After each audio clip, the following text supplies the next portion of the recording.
তাহলে শুরু করি আজকের বিষয় lesson 5 our run away kite. Run away ছুটে যাওয়া, পালিয়ে যাওয়া ইত্যাদি, তাই না? আমাদের ছুটে যাওয়া ঘুড়ি, বুঝতে পারি। লুসি মন্টগোমারি একজন লেখিকা, বুঝতে পারছিস? একটা সুন্দর গল্প। তো লেখক পরিচিতি সম্বন্ধে একটু জেনে নিই। লুসি মন্টগোমারি 1874 জন্ম, 1942 মৃত্যু। ওয়াজ এ ক্যানাডিয়ান অথর, একজন কানাডাবাসী লেখক ও লেখিকা। Best known for a series of novels. তিনি বেশি করে পরিচিত আছেন সেসব উপন্যাসগুলি লেখার জন্য। Beginning with an of green গাবলস, যার শুরুটা হয়েছিল অ্যান অফ গ্রিন গাবলস দিয়ে।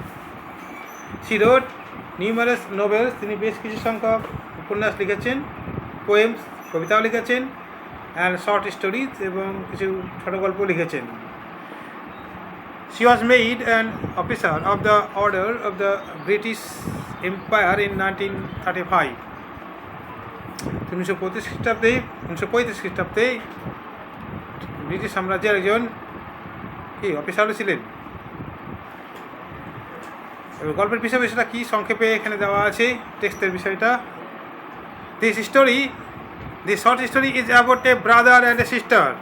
এই ছোট গল্পটি একটা ভাই বোনের গল্প, ভাই এবং বোনের গল্প। Living on an isolated island, যারা বাস করছে এক বিচ্ছিন্ন দ্বীপে, আইসোলেটেড বিচ্ছিন্ন দ্বীপে। উইথ দেয়ার ফাদার, তাদের বাবার সঙ্গে। Who through a series of incidents, যারা ক্রমিক কিছু ঘটনার ধারাবাহিকতার মাধ্যমে গেট রিইউনাইটেড, পুনর্মিলিত হয়। With their long lost relatives, তাদের দীর্ঘদিনভাবে হারিয়ে যাওয়া আত্মীয় স্বজনদের সঙ্গে। It is a touching tale that underlines the value of relationship. এটা একটা স্পর্শকাতর গল্প যেটা সম্পর্কের মূল্যের উপর গুরুত্ব আরোপ করে। সম্পর্কের গুরুত্ব করে। আমরা সিনেমাতে এরকম গল্প দেখে থাকি, হ্যাঁ, ছোটোবেলায় হারিয়ে গেছে, হ্যাঁ, কোনো ক্রমে, এবং লাস্টের দিকে মিলিত হচ্ছে, তাই না? এরকম গল্প তাই এখানে তাই দেখবি ভাই বোনের বিচ্ছিন্ন হয়ে যাওয়া এবং তারা পুনরায় মিলিত হচ্ছে। এখানে মিলিত হচ্ছে কিসের মাধ্যমে? একটা ঘুড়ি তাদেরকে এই পুনর্মিলনে সাহায্য করে। তো কীভাবে সাহায্য করে আমরা পড়াই, তাহলে বুঝতে পারবি। দেখ, of course there was nobody for us to play with on the big half moon. অবশ্যই এই বিগ হাফ মুনে আমাদের সঙ্গে খেলার জন্য এমন কেউ ছিল না। বিগ হাফ মুন, হ্যাঁ, বড় অর্ধ মুন মানে চন্দ্র, মানে এটা একটা আইল্যান্ড, এটা অবশ্যই।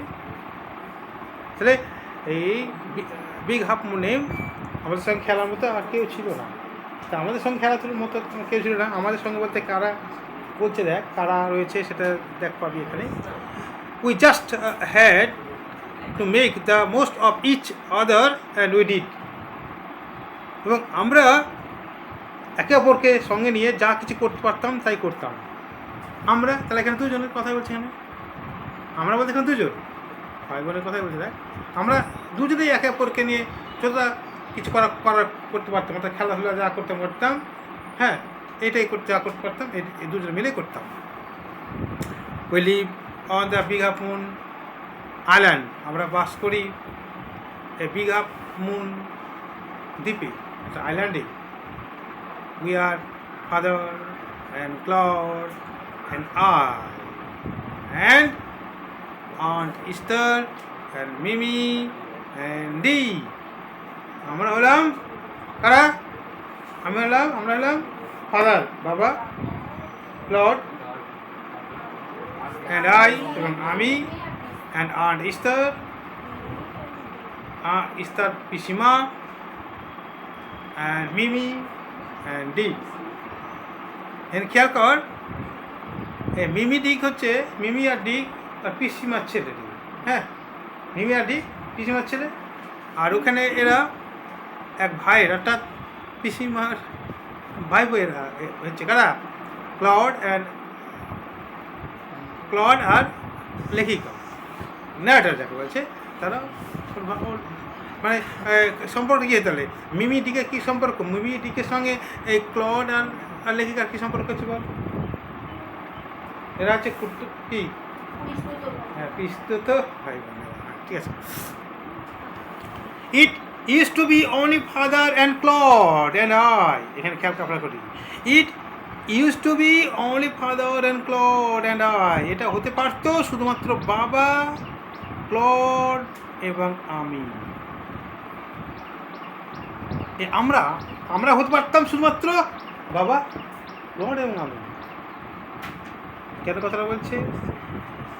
প্রথমে যে উই বলতে বোঝাচ্ছে, উই বলতে আমরা হলাম এই যে 4-5 জন, এটা এখন আর রয়েছি, কিন্তু আমরা বলতে হতে পারতাম মাত্র 3 জনে। কে? বাবা, ক্লড এবং আমি, আমরা এই 3 জনে থাকতে পারতাম। এই পিসিমা মিমি ডিক কিন্তু আমাদের সঙ্গে থাকতে পারতো না। তাহলে থাকলো কী করে? আর ওরা এলে কী করে? সেটা দেখ বলছে, it is all on account of the kite. এটা হলো সেই ঘুড়িটার কারণে, দ্যাট দেয়ার আর মোরা পাস, যে আমরা এতগুলো হতে পেরেছি। এটা হলো সেই ঘুড়ির কারণে যে আমরা এতগুলো হতে পেরেছি। এতগুলো হতে পেরেছি বলে কজন? 3 জনের জায়গায় কতজন হতে পারলাম? 3 জনের জায়গায় আমরা 6 জন হতে পারলাম। কার কারণে? এই ঘুড়িটার। This is what I want to tell you about. এটা হলো সেটা, বা এটা হলো সেই গল্প যা আমি তোমাদের সামনে বলতে চলেছি। বুঝতে পারলি? তা কীভাবে আমরা এতগুলো হলাম? 3 জন না হয়ে আমরা 6 জন কীভাবে হলাম, সেই গল্পটা আমি এখন তোমাদের বলতে চাই। দেখ গল্পটা কীভাবে শুরু করছে।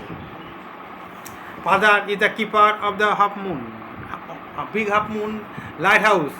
বাবা হচ্ছেন বিগ হাফ মুন বাতিঘরের একজন রক্ষক, কিপার।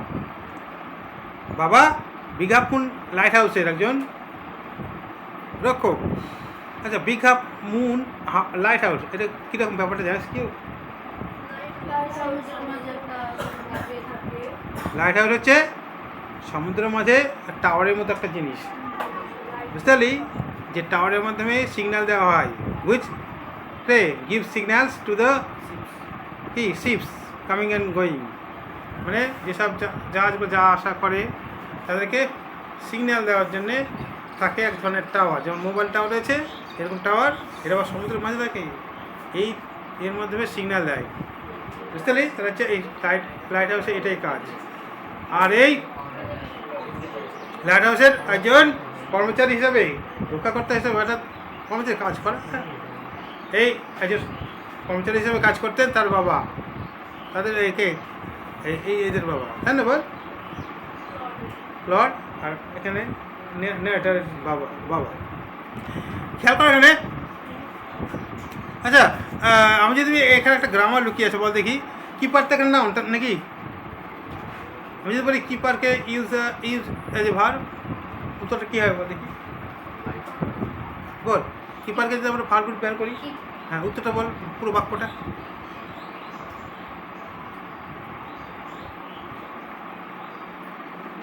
বল, কী হবে? My father. আর কি বল একটু? কেপ কেন হবে? ই আছে ওখানে, কেপ হবে না তো। মাই ফাদার কিপ না কিপস? কিপস। তারপরে the bigha pond light house, বুঝা গেল? আর লাইট হাউস একটা মাত্র জায়গা কিন্তু, বুঝলি তো? এখানে মানে প্রচুর বেতন যদি ওইসব কাজ পায় লাইট হাউসে, কারণ একটা বিপজ্জনক ব্যাপার। জল পুরো মানে টেম্পেস্ট, অর্থাৎ সমুদ্রের ঝড় যখন হয় তখন বিশাল জল কিন্তু উপরে অনেক উঁচুতে উঠে যায় লাইট হাউসে, তখন বিপজ্জনক হয়ে পড়ে। এই জন্যে যাক বলি, আই অ্যাম 11 years old, আমি হলাম রে 11 বছরের। ক্লড ইজ 12, এবং ক্লড হলো 12 বছর বয়সী। তাহলে আমি বলতে লেখিকা, এখানে ন্যারেটার কথা বলছে, ন্যারেটার হলে তাহলে 11 বছর, আর ক্লড 12 বছরই। ইন উইন্টার, শীতকালে, when the harbour is frozen over, শীতকালে হারবার মানে বন্দর বা পোতাশ্রয়, যেখানে জাহাজ এসে লাগে, জাহাজ ঘাটি বলতে পারি আমরা। হ্যাঁ, তাহলে যখন বন্দরটা ইজ ফ্রোজেন ওভার, ফ্রোজেন মানে বরফাবৃত হয়ে যাওয়া, বরফে ঢেকে যাওয়া, যখন এই পোতাশ্রয়টা অর্থাৎ বন্দরটা বরফে ঢেকে যায়, we all move over to the mainland, আমরা সকলে চলে যাই মূল ভূখণ্ডে, মেইনল্যান্ড মূল ভূখণ্ডে। আমি আগে বলেছি যে এই লোকেরা বাস করে কোথায়? বিঘাপুন আইল্যান্ডে, ওটা তো আলাদা। এবং যখনই বিঘাপুন মূলটা সেই বরফে ঢেকে যায়, তখন আমরা আবার চলে আসি কোথায়? মূল ভূখণ্ডে চলে আসি। As soon as spring come, আর যখনই বসন্ত ফিরে আসে, back we all sail to our own dear island, আমরা তখন আবার ফিরে আসি আমাদের প্রিয় দ্বীপে।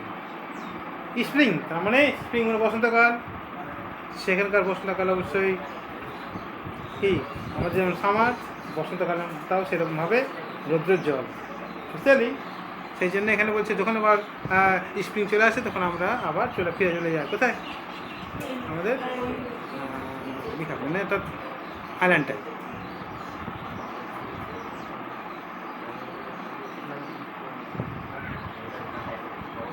The funny part used to be that, সবচেয়ে মজাকার অংশটি হলো that people always pitied us, লোকেরা আমাদের সকলকে সর্বদা করুণা দেখাতেন। পিটি হচ্ছে এটা, হ্যাঁ, করুণা দেখাতেন। when the time came, যখন সেই সময়টা আসতো, for us আমাদের জন্য, to return ফিরে যাব। তাহলে আমাদের ফিরে যাওয়ার সময় যখন আসতো, তখন লোকেরা আমাদেরকে একটু করুণা দেখাতো। ফিরে যাওয়ার সময় মানে ফিরে যাবো কোথায় ফিরে যাওয়ার কথা বলছে এখানে? দ্বীপে ফিরে যা। কে হয়তো বলতে তোরা চলে যাচ্ছিস, ভালো থাকিস, হ্যান ত্যান, এইসব বলে একটু করুণা করতে আর কি। They said we must be so lonesome over there, তারা বলতো যে আমরা সেখানে নাকি খুবই একা, তোরা তো একাই থাকিস রে, তোদের জন্য মন খারাপ করে, এরকম একটা ধরনের কথা প্রতিবেশীরা বলে উঠতো আর কি। আচ্ছা, এখানে বলতে দেখি, এটা একটা ইনডাইরেক্ট কানেক্টরে, এটা একটা ইনডাইরেক্ট সেন্টেন্স, এটা ইনডাইরেক্ট সেন্টেন্স। বল দেখি ডাইরেক্ট করলে কী হবে? ডাইরেক্ট করলে কী হবে বল? They said we must be so lonesome over there, এটা যদি আমরা ডাইরেক্টে নিয়ে যায় তাহলে কি দাঁড়াবে বল দেখি?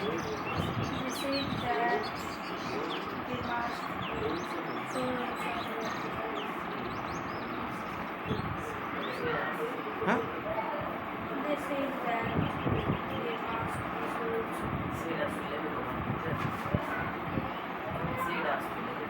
আচ্ছা, আমি কি বললাম? ডাইরেক্টে দেওয়া আছে বললাম না ইনডাইরেক্টে দেওয়া আছে বললাম? এটা ইনডাইরেক্টে দেওয়া আছে, ডাইরেক্ট করতে হবে বল। হ্যাঁ, দে সেড কমা শুরু উই হবে ওখানে। হ্যাঁ, এটা বললাম না, ইনডাইরেক্টে আছে ডাইরেক্ট করবি তুই। উই হবে, উইটা করতে গেছে সেখানে ইউ হবে। তাহলে they said command goes through you must be lonesome over there। এই তো হ্যাঁ no process to stop। আমাদের তো এইটুকু উপদেশ ওটা আর কি, with no other children near us। রে অন্যান্য শিশুরা আমাদের কাছে না থাকায়, অর্থাৎ আমরা আমার সঙ্গে অন্যান্য শিশুরা না থাকায় আমরা সেখানে খুবই একাকী, এই কথাগুলো তারা বলতে মেন ভূখণ্ডের প্রতিবেশীরা। Of course, Claude and I would have liked to have someone to play with us. Of course, Claude and I would have liked। অবশ্যই ক্লড এবং আমি পছন্দ করতাম to have someone to play with us, কেউ আমাদের সঙ্গে থাকুক খেলার জন্য আকাঙ্ক্ষা করতো। তার মানে বলতে চাইছে যে ক্লড এবং আমি অবশ্যই আশা করে থাকতাম বা পছন্দ করতাম যে কেউ আমার সঙ্গে খেলাধুলা করার জন্য।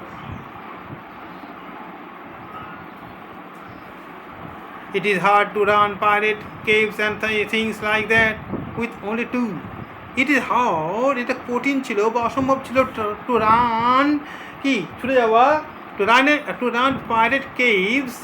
পাইরেট মানে কি জলদস্যুদের গোয়ায় ঘুরে ছুটে যাওয়া বা এরকম ধরনের খেলায় like that with only two, এই মাত্র দুজনকে সঙ্গে নিয়ে, দুজনের পক্ষে। এই দুজন মানে কি খেলা পাইরেটকে মানে জলদস্যুদের গুহায় বা এই ধরনের খেলা খেলতে গেলে কি দুজনকে নিয়ে অসম্ভব ছিল। But we use to quarrel a good deal with the men and children in winter. কিন্তু আমরা ভালোই ঝগড়াঝাটি করতাম, গুড ডিল, হ্যাঁ ভালোই ঝগড়াঝাটি করতাম, প্রচুর পরিমাণে ঝগড়াঝাটি করতাম এই মূল ভূখণ্ডের শিশুদের সঙ্গে ইন উইন্টার, শীতকালে। শীতকাল তো ফিরে চলে আসতো, শীতকালে হলে তো মূল ভূখণ্ডে চলে আসতো, তখন এই অন্যান্য শিশুরা থাকতে ওদের সঙ্গে ঝগড়াঝাটি করতো। So it was perhaps just as well that there were none of them। কিন্তু এটা সম্ভবত এক প্রকার ভালোই ছিল যে there were none of them on the big half moon, যে বিগ হাফ মুনে তাদের কেউই আমাদের সঙ্গে থাকতো না। বুঝতে পারলি, মেন ভূখণ্ডে গিয়ে ঝড়াঝাটি শুরু হতো। কিন্তু এটা ভালো ছিল যে আমরা যখন চলে যেতাম কোথায় বিজ্ঞাপনে, তখন আমার সঙ্গে তো এসব শিশুরা থাকতো না, তার ফলে আমাদের খেলা গন্ডগোল হতো না, ঝগড়াঝাটি হতো না, এবং সেখানে ভালো লাগতো, হ্যাঁ আরও ভালো হতো আর কি। এটাই ভালোই ছিল। ক্লড অ্যান্ড আই নেভার করে, ক্লড এবং আমি কখনোই ঝগড়া করতাম না। বুঝে গেল? এই অবধি পড়াটা হ্যাঁ ভালো করে আসবে। হ্যাঁ না ওটা